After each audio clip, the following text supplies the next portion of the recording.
Olá, olá! Este é o episódio especial Enem, Prova Impressa 2020. Eu sou o professor Carlos e você está no #Bio.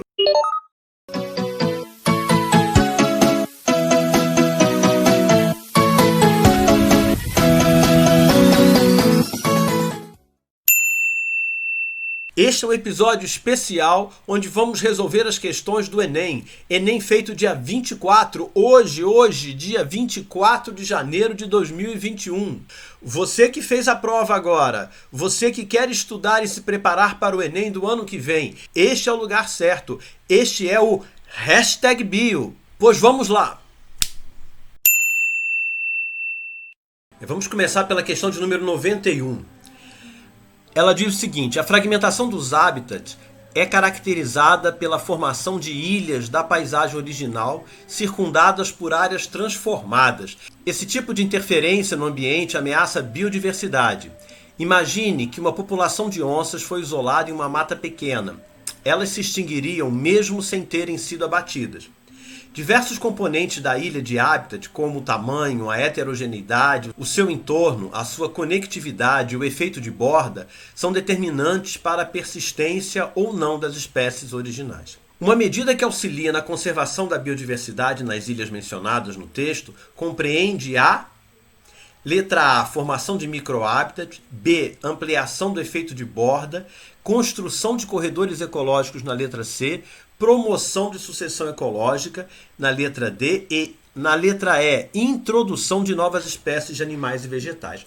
Com certeza você acertou essa questão, é letra C, construção de corredores ecológicos. Os corredores ecológicos, eles unem os fragmentos, permitindo que você tenha maior fluxo gênico. E com o aumento do fluxo gênico, maior chance de sobrevivência das populações. Questão tranquila, questão de ecologia, questão esperada.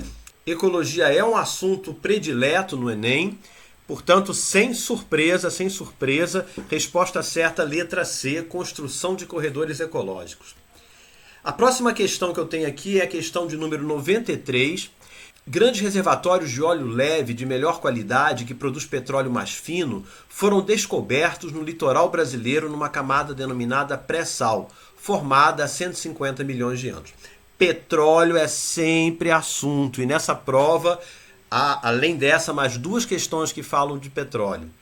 A utilização desse recurso energético acarreta para o ambiente um desequilíbrio no ciclo do petróleo. É hidrocarboneto. Eu tenho que buscar alternativas que falam de ciclo de carbono. Eu tenho aqui a letra C e a letra D.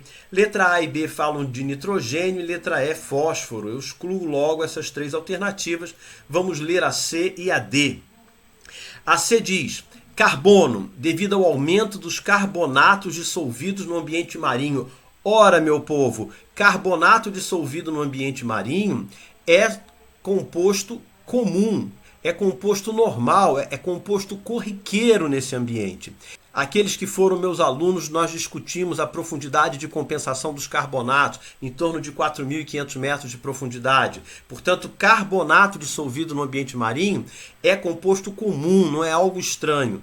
A letra D fala em carbono, devido à liberação das cadeias carbônicas aprisionadas abaixo dos sedimentos. O petróleo é produto sedimentar, ele ficou acumulado ali, material orgânico acumulado embaixo de sedimentos, de bacias sedimentares. Portanto, é essa a alternativa, letra D. Questão 93, prova branca, letra D. Questão de número 96. Pesquisadores dos Estados Unidos desenvolveram uma nova técnica que utiliza raios de luz infravermelha invisíveis a olho nu para destruir tumores. Primeiramente, o paciente recebe uma injeção com versões modificadas de anticorpos que têm a capacidade de grudar apenas nas células cancerosas. Eu estou usando anticorpos, eu estou fazendo uma imunoterapia. Sozinhos, eles não fazem nada contra o tumor. Entretanto, esses anticorpos estão ligados a uma molécula denominada IR700, que funciona como uma microbomba que irá destruir o câncer. Em seguida, o paciente recebe raios infravermelhos. Esses raios penetram no corpo e chegam até a molécula de IR700, que é ativada e libera uma substância que ataca a célula cancerosa. Com base nas etapas de desenvolvimento, o nome apropriado para a técnica descrita é letra D, é uma imunoterapia utilizando radiação, utilizando a luz infravermelha. Portanto, letra D. Quimioterapia, substâncias químicas, cromoterapia, luz, radioterapia, só radiação e terapia magnética através de magnetismo. É questão para aquele que sabe ler com calma, com tranquilidade, sem mistério. Vamos partir para a próxima. Questão de número 97. A questão de número 97 fala: aranhas, escorpiões, carrapatos e ácaros são representantes da classe dos aracnídeos. Esses animais são terrestres em sua grande maioria e ocupam os mais variados hábitats, tais como montanhas altas, pântanos, desertos e solos arenosos. Podem ter sido os primeiros representantes do filo artrópoda a habitar a terra seca. A característica que justifica o sucesso adaptativo desse grupo na ocupação do ambiente terrestre é a presença de... Vamos ver cada opção. Letra A, quelíceras. Eles realmente têm quelíceras e pedipalpos que coordenam o movimento corporal. Quelíceras e pedipalpos têm a ver com a manipulação do alimento, não com a coordenação do movimento corporal, e já existem naqueles grupos primordiais de artrópodos aquáticos. Antes do Carbonífero, no ambiente aquático marinho, já há registros de espécimes com quelíceras e pedipalpos ainda na água, antes da colonização do ambiente terrestre. Letra B, excreção do ácido úrico. Bateu aqui, ácido úrico, conquista do ambiente terrestre. Ácido úrico é uma alternativa para você parar e pensar, porque o ácido úrico faz com que o organismo consiga viver em ambiente terrestre, ao passo em que, ao excretar o ácido úrico, ele consegue economizar água. Porém, o resto da alternativa fala em conferir estabilidade ao pH corporal. E é aqui que está o erro. A excreção do ácido úrico confere economia de água, economia de balanço hídrico. Portanto, essa alternativa também está errada. Exoesqueleto constituído de quitina, que auxilia no controle hídrico corporal, no isolamento do corpo. Alternativa simples. Talvez pareça simples demais, mas é essa a alternativa correta. Letra C. A letra D diz em circulação sanguínea aberta, e ela existe tanto em organismos aquáticos quanto em organismos terrestres. Letra E, sistema nervoso ganglionar, da mesma forma existe também em organismos aquáticos quanto terrestres, de tal forma que ficamos com a questão de número 97, a alternativa C é a correta. Questão de número 98. A questão de número 98, ela diz o seguinte: pesquisadores coletaram amostras de água de um rio em pontos diferentes, distantes alguns quilômetros um do outro. Ao longo do rio, há locais de águas limpas, como também locais que recebem descarga de esgoto de área urbana e locais onde há decomposição ativa, com ausência de peixes. Os pesquisadores analisaram em cada ponto de coleta de água os seguintes parâmetros: OD, oxigênio dissolvido, e demanda bioquímica de oxigênio, o DBO. Esses dados estão no gráfico, o OD marcado com um asterisco, enquanto que o DBO com esse símbolozinho de mais, essa cruz aí. Olhando o gráfico e vendo os pontos de amostragem, eu analiso, presto atenção em todas as informações e continuo na minha leitura. O oxigênio dissolvido é proveniente da atmosfera e da fotossíntese que ocorre nos cursos d'água, e sua concentração é função das variáveis físicas, químicas e bioquímicas locais. A demanda biológica de oxigênio é a quantidade de oxigênio consumido por micro-organismos em condições aeróbicas para degradar uma determinada quantidade de matéria orgânica durante um período de tempo, numa temperatura de incubação específica. Depois de ler o texto, vamos ver a pergunta: qual ponto de amostragem da água do rio está mais próximo ao local em que o rio recebe despejo de esgoto? Vejamos aqui, para despejo de esgoto, eu preciso de um oxigênio dissolvido baixo certo? E como o meu oxigênio dissolvido está baixo, os organismos estão demandando muito oxigênio. Eu preciso de uma demanda biológica de oxigênio alta. E isso eu observo no ponto 1. No ponto 1, o oxigênio dissolvido é baixo e a demanda biológica de oxigênio elevada. Portanto, a alternativa correta dessa questão, a letra A. Letra A. Passemos agora para a questão de número 100.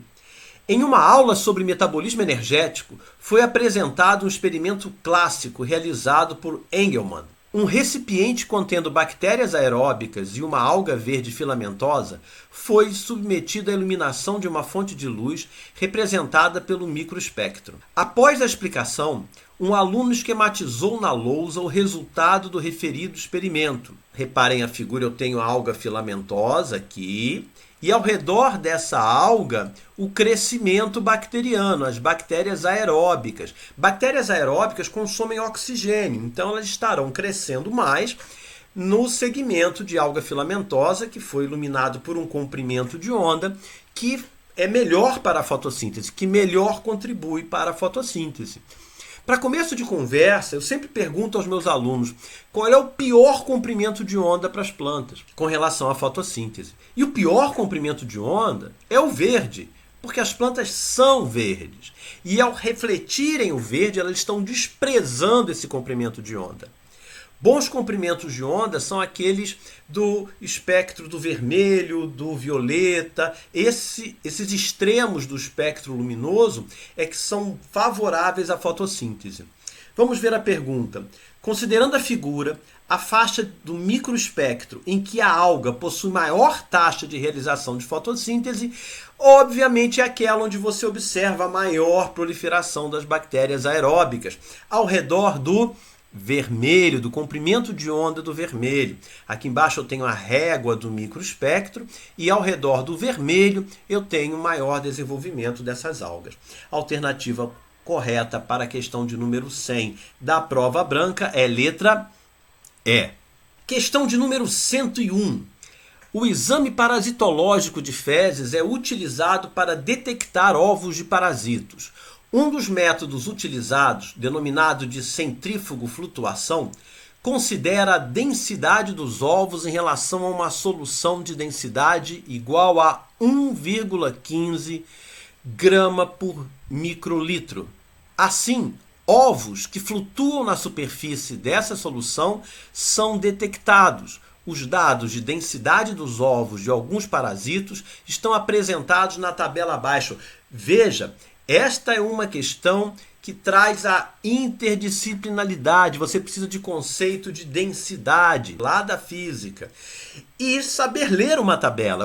Ao ler a tabela, eu vejo que existem alguns parasitos cujos ovos têm densidade menor do que 1,15 grama por microlitro e outros têm densidade maior. Vamos ver o que ele pergunta.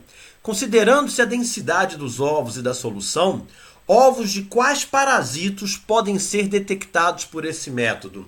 Obviamente, aqueles que vão ficar flutuando na solução, com densidade menor do que 1,15 grama por microlitro. Eu estou falando dos ovos de Ancylostoma, de Ascaris lumbricoides e de Ascaris sum.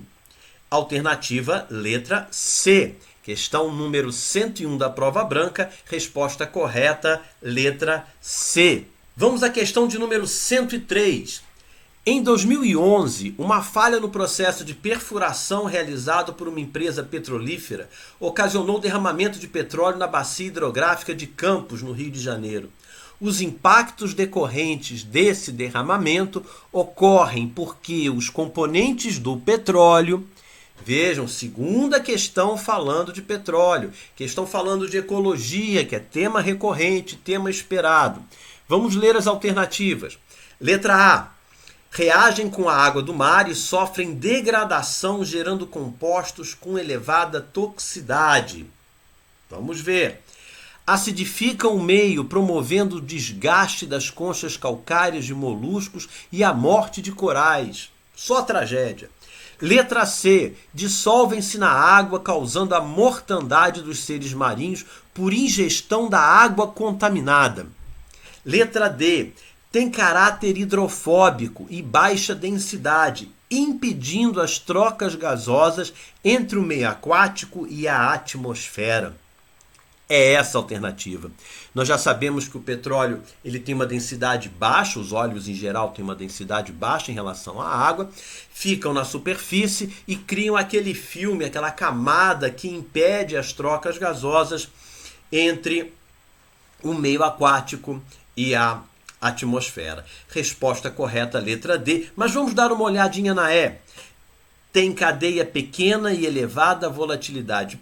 Eu estou falando de petróleo, estou falando de cadeias longas, né, e baixa volatilidade, contaminando a atmosfera local e regional em função dos ventos nas orlas marinhas. Vejamos agora a questão de número 104.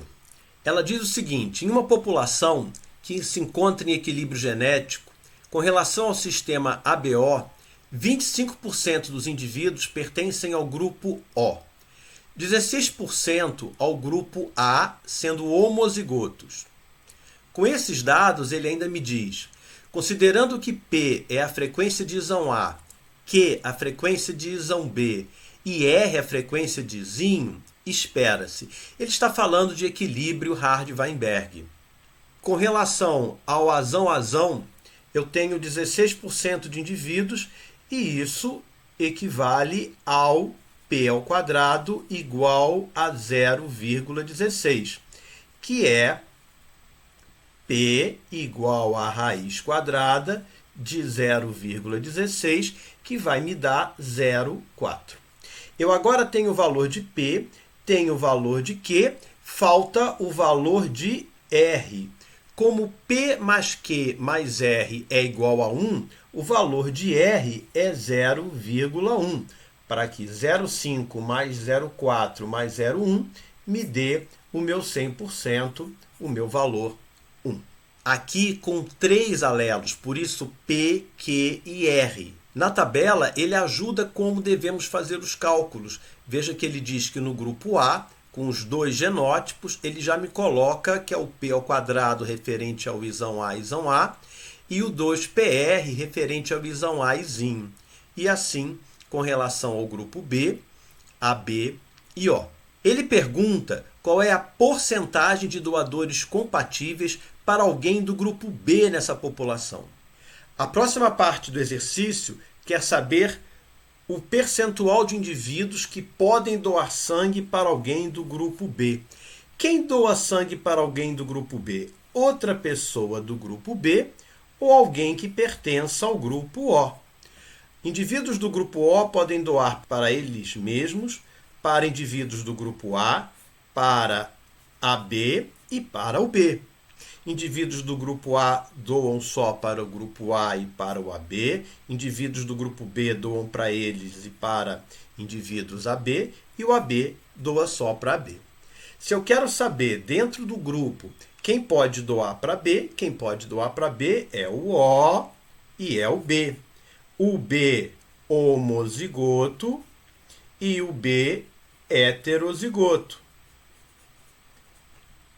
Indivíduos do grupo O são R ao quadrado, que nós já sabemos que vale 0,25. O homozigoto do grupo B é o Q ao quadrado, que é igual a 0,1 vezes 0,1, que vai me dar 0,01. E o heterozigoto é o 2QR,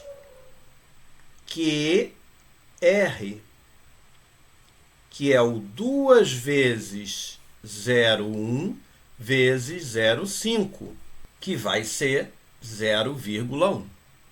Se eu somar 0,25 com 0,01 e 0,1, eu vou ter 0,36. O resultado é a letra D, 36%. Questão 104, resposta letra D. Questão de número 105 da prova branca. Na indústria farmacêutica é muito comum o emprego de substâncias de revestimento em medicamentos de uso oral, pois trazem uma série de benefícios, como alteração do sabor em medicamentos que tenham gosto ruim, melhoria da assimilação do composto, entre outras ações. Alguns compostos poliméricos à base de polissacarídeos, celulose, à base do polissacarídeo celulose, são utilizados para garantir que o fármaco somente seja liberado quando em contato com soluções aquosas cujo pH se encontre próximo da faixa da neutralidade. Qual é a finalidade do uso desse revestimento à base de celulose? Se o fármaco só é liberado em faixa de pH neutro, pH ao redor de 7, ele só será liberado após a passagem pelo estômago, onde o pH é ácido, variando entre 2 e 3, de tal forma que eu tenho que buscar uma alternativa que relacione essa função. Esse medicamento revestido por celulose só liberará seu fármaco após a passagem pelo estômago. Vejamos o que ele pergunta. Qual é a finalidade do uso desse revestimento à base de celulose? Letra A, diminuir a absorção do princípio ativo no intestino. Impedir que o fármaco seja solubilizado no intestino.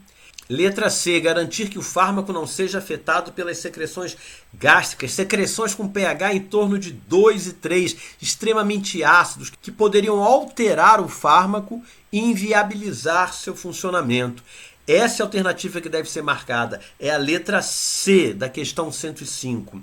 Vamos só dar uma olhadinha rápida na D e na E. Permitir a liberação do princípio ativo pela ação das amilases, amilase salivar na boca, eu não fico com comprimido na boca, e celulose não é digerida por amilase salivar, aliás, celulose não é digerida no tubo digestório de vertebrados, a não ser com parcerias executadas através de associações com bactérias que fazem esse trabalho, como ocorre com os ruminantes. E a letra A, facilitar a liberação do fármaco pela ação dos sais biliares. Os sais biliares têm a função de emulsificar, de dissolver as gorduras, misturar as gorduras com a água. Tá? Ficamos então com a letra C. Questão de número 112. Grupos de proteção ao meio ambiente conseguem resgatar várias aves aquáticas vítimas de vazamentos de petróleo. Essas aves são lavadas com água e detergente neutro para a retirada completa do óleo de seus corpos. E posteriormente são aquecidas, medicadas, desintoxicadas e alimentadas. Mesmo após esses cuidados, o retorno ao ambiente não pode ser imediato, pois elas precisam recuperar a capacidade de flutuação. Para flutuar, essas aves precisam de... Vimos isso no capítulo de zoologia, quando nós vimos as glândulas uropigianas, glândulas que as aves possuem próximo à base de suas caudas, nas quais são produzidas substâncias lipídicas, gorduras, que elas usam para impermeabilização de suas penas e permitir assim a sua flutuação, a sua flutuabilidade, o que impede que suas penas encharquem. Portanto, para flutuar, essas aves precisam refazer a camada de cera. Cera são lipídios impermeabilizantes de suas penas. Letra E. Questão 112, letra E. Questão 115. Uma população sofre isolamento em duas subpopulações. Acompanhe, momento B, por um fator de isolamento 1. Esse fator de isolamento 1 pode ser um isolamento geográfico, que acaba se refletindo com um isolamento reprodutivo. Passado um tempo, essas subpopulações apresentam características fenotípicas e genotípicas que as distinguem. Acompanhem no momento C, representadas nas figuras por tonalidades de cor diferentes. O que isso quis dizer até aqui? Essas populações isoladas continuaram em seus processos de mutações naturais que foram acumulando-se em cada uma das subpopulações. E elas foram se tornando diferentes. Como isoladas reprodutivamente, essas mutações não foram compartilhadas com a outra subpopulação. O posterior desaparecimento do fator de isolamento pode levar, no momento D, às situações D1 ou D2. Na situação D1, essas populações continuam isoladas. Elas não se reproduzem entre si. No D2, elas se misturam. Vamos ver o que ele pergunta. A representação indica que no momento D, na situação, letra A, D1, ocorre um novo fator de isolamento geográfico. Isso não está representado aqui. Letra B, No D1, existe uma única população distribuída em gradiente. Não, uma subpopulação é bem distinta da outra. Letra C. Em D1 ocorrem duas populações separadas por isolamento reprodutivo. Elas estão isoladas e eu percebo isso nitidamente, já que um grupo permanece com uma coloração e o outro com a outra coloração. Resposta certa, letra C. Questão de número 122. A enorme quantidade de resíduos gerados pelo consumo crescente de sociedades traz para a humanidade uma preocupação socioambiental, em especial pela quantidade de lixo produzido. Mais uma vez, ecologia na prova do Enem. Além de reciclagem e do reuso, pode-se melhorar ainda mais a qualidade de vida, substituindo polímeros convencionais por polímeros biodegradáveis. Esses polímeros têm grandes vantagens socioambientais em relação aos convencionais, porque, letra A, não são tóxicos, letra B, não precisam ser reciclados, letra C, não causam poluição ambiental quando descartados, letra D, quem me mandou essa questão marcou letra D, vamos ver se acertou. São degradados em um tempo bastante menor que os convencionais. E letra E, apresentam propriedades mecânicas semelhantes aos convencionais. A resposta correta dessa questão é a letra D mesmo, como quem enviou para mim acertou, letra D. São degradados em um tempo bastante menor que os convencionais, porque estão sendo degradados por ação biológica, elas são biodegradáveis. Elas continuam tóxicas, portanto não é a alternativa A. Elas precisam ser recicladas e, portanto, não é a alternativa B. Elas continuam causando problemas e poluição ambiental até serem degradadas, portanto, não é a C. Então, ficamos com a letra D. Questão de número 122, prova branca Enem 2020, alternativa correta, letra D. Parabéns para quem mandou essa prova para mim, acertou aqui, ó. Questão de número 125. Instituições acadêmicas e de pesquisa no mundo estão inserindo genes em genomas de plantas que possam codificar produtos de interesse farmacológico. Inserção de genes no genoma de plantas. Eu estou falando de engenharia genética, assunto também esperado para uma prova do Enem. No Brasil está sendo desenvolvida uma variedade de soja com um viricida ou microbicida capaz de prevenir a contaminação pelo vírus causador da AIDS. Esta leguminosa está sendo induzida a produzir a enzima cianovirina N, que tem eficiência comprovada contra o vírus. A técnica para gerar essa leguminosa é um exemplo de quê? É isso que a questão pergunta. A letra A ele fala de hibridismo. Hibridismo é mistura entre características. Transgenia. Transgenia é um organismo geneticamente modificado. É exatamente o que ele está falando. O organismo geneticamente modificado que tem a inserção de um segmento genético de outra espécie. É a melhor alternativa aqui em relação à letra A. Letra C, conjugação. Conjugação é uma forma de reprodução entre bactérias. Terapia gênica não é uma terapia, eu não estou curando a planta não está sofrendo um processo de terapia gênica. E letra E, melhoramento genético. Eu não estou melhorando a espécie, eu não estou melhorando o fitness da espécie. Eu estou dando a ela a capacidade de produzir algo que não é bom para ela, é bom para o ser humano, explorando essa espécie, escravizando essa espécie como agora espécie produtora de uma nova substância química. Portanto, resposta correta, letra B.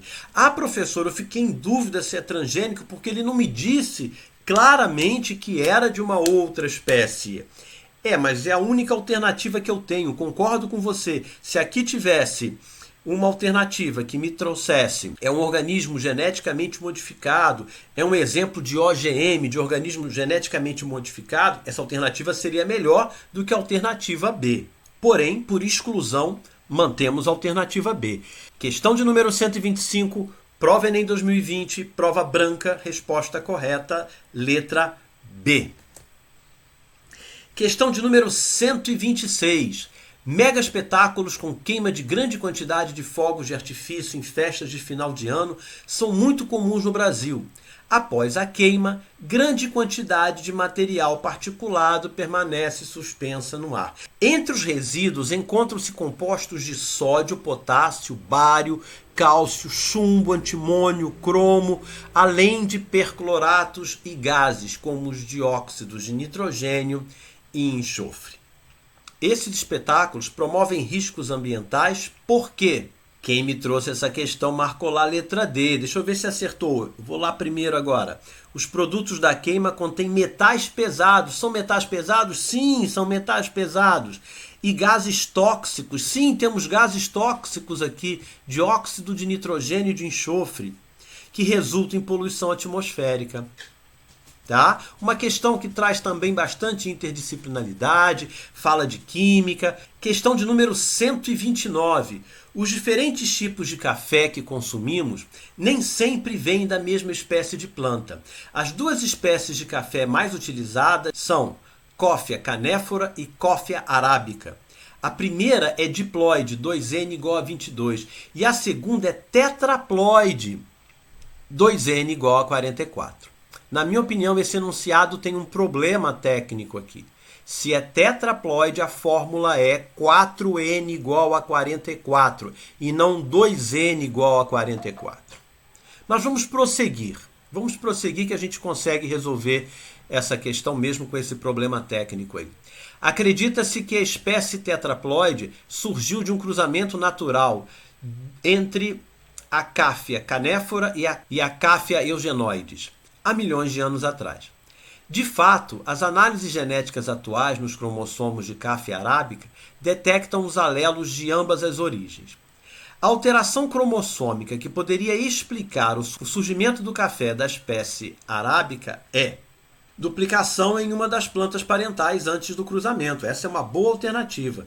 Letra B, inversão durante a meiose gamética. Vai inverter o sentido de leitura da informação, mas não interferir no processo de mutação. Quando eu pego uma mutação que forma um tetraploide, eu estou falando de uma euploidia, enquanto que uma inversão é uma aneuploidia. Separação desigual na meiose gamética de uma das plantas parentais. Se houvesse uma separação desigual na meiose, eu não teria preservado esse número N igual a 11, né? Que é claro que esse número N aqui. E eu faria uma aneuploidia como, por exemplo, a síndrome de Down, que foge do 2N igual a 46 e passa para um 2N igual a 47. Tá? Então essa alternativa C também não é a alternativa correta, ainda estamos com a alternativa A por enquanto, questão de número 129, alternativa correta, letra A. Letra D, falha na separação durante a meiose gamética em ambas as plantas parentais. Se ocorresse isso em ambas as plantas parentais, eu não passaria para tetraploidia. Letra E, deleção. A deleção, de novo, é uma aneuploidia e não uma euploidia. Portanto, continuamos com a letra A. Questão número 129 da prova Enem 2020, prova branca, resposta correta, letra A. Questão de número 133, fala de plantas pioneiras. Plantas pioneiras, ele está falando de sucessão ecológica. E ele diz, plantas pioneiras são as que indicam o processo natural de cicatrização de uma área desprovida de vegetação. São aquelas que primeiramente se instalam em uma área. Em geral, têm pequeno porte e crescem muito rápido, desenvolvem-se a pleno sol e são pouco exigentes quanto às condições do solo, as características de uma espécie pioneira. Produzem grande quantidade de sementes e possuem ciclo de vida curto. Essas plantas são importantes em um projeto de restauração ambiental. Restauração ambiental, estou falando de sucessão secundária, pois promovem no solo. O que essas plantas pioneiras promovem no solo? Letra A, aumento da incidência de luz solar. Não, elas vão se instalar por ali, elas vão começar a cobrir e a diminuir a incidência. Diminuição da absorção de água. A absorção de água pelo solo está mais relacionada às características físico-químicas do próprio solo, da porosidade, a granulometria, a composição desse solo. Letra C, estabilização da umidade, a presença de suas raízes, a presença da matéria orgânica, de folhas que começam a morrer, do humus que vai se formando ali. A principal contribuição do humus para o solo é o aumento da umidade, a estabilização da umidade. Tá? Então, letra C aqui para mim está ótima, tá? Ótima alternativa. Letra D, elevação da temperatura. Não, o que eles fazem é justamente diminuir a temperatura desse solo, não só pela cobertura, mas também pela, como a letra C falou, estabilização da umidade, né? Liberação de oxigênio, nada relacionado a alterações no solo. Portanto, questão de número 133, uma questão de ecologia de novo. Ecologia sempre foi e parece que vai continuar sendo assunto preferido pelo Enem. Resposta certa, letra C. E vamos à última questão. Deixe-me só conferir se é essa mesma última. Sim, a última questão. Questão de número 135. Em uma pesquisa, estão sendo testados 5 quimioterápicos quanto à sua capacidade antitumoral. No entanto, para o tratamento de pacientes, sabe-se que é necessário verificar também o quanto cada composto agride células normais. Para o experimento, partiu-se de cultivos de células tumorais, que são as colunas escuras na figura, e células normais, as colunas claras, com o mesmo número de células iniciais. 2 grupos controle não receberam quimioterápicos, o CT nas células tumorais e a coluna CN nas células normais. As colunas 1, 2, 3, 4 e 5 correspondem aos grupos tratados com os 5 compostos. O número de células viáveis após os tratamentos está representado pelas colunas. Qual quimioterápico deve ser escolhido para tratamento desse tipo de tumor? Vejam comigo, analisem o gráfico, leiam com calma e prestem atenção no que ele está perguntando. Eu preciso de um quimioterápico que diminua o número de células viáveis com relação às células tumorais, ou seja, que mantenha as colunas escuras baixas e que mantenha as colunas brancas altas, elevadas. Vejamos o 1, por exemplo. O quimioterápico 1, ele mantém ainda muita célula tumoral viável. Não aconselho o quimioterápico 1. O quimioterápico 2 tem pouca célula tumoral viável e tem um número grande de células normais que conseguem sobreviver após a sua utilização. Eu acho o 2 bastante interessante, letra B. Vamos continuar vendo o 3. O 3 deixa menos células tumorais viáveis, mas também acaba com células normais. Não é um bom quimioterápico, não é uma boa escolha. Continuamos com a letra B, número 2. O 4, a alternativa D, fala do 4, que deixa muitas células tumorais viáveis, portanto não é uma boa escolha, assim como o 5 também deixa muita célula tumoral estável. De tal forma que a resposta correta para a questão de número 135, prova Enem 2020, prova branca, é letra B. Letra B.